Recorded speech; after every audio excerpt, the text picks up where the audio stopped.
Mark 3:18 continues. The next apostle mentioned is Philip of Bethsaida. He would have been a friend or known Peter, Andrew, James and John. What's interesting about Philip, he's often referred to as a bit of a dullard. Which is a great word. Yeah. He's a bureaucrat. He's an admin man.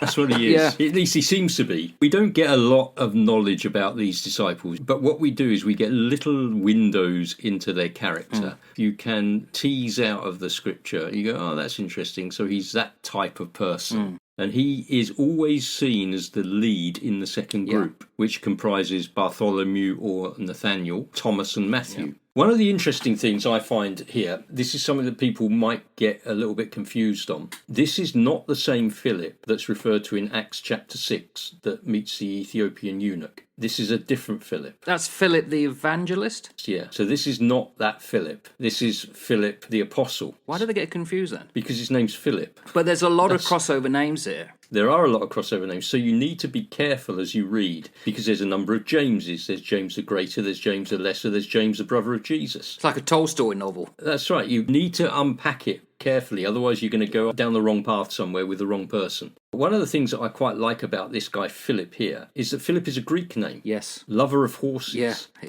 Nay. Nay, lad, nay. So that intrigues me as well, because all of Jesus' disciples are Jews.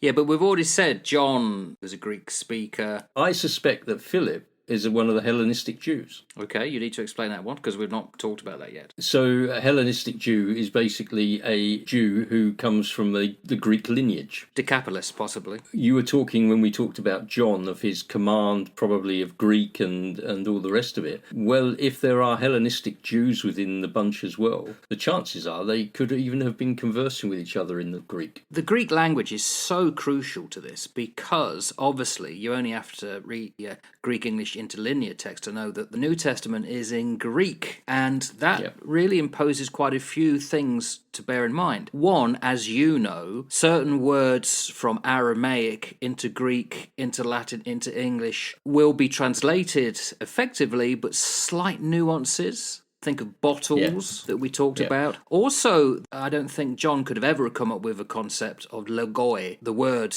outside of the Greek-speaking world. And of course, the Eastern Mediterranean is all Greek-speaking. Koine Greek, yes. Common Greek, and it was used within the Hellenistic and the Roman era, all the way across those areas. It evolved from the spread of Alexander the Great and his conquests. It was the everyday spoken and written form of Greek, which was used across a huge geographical area at the time. So for these disciples to be versed in it would not be surprising.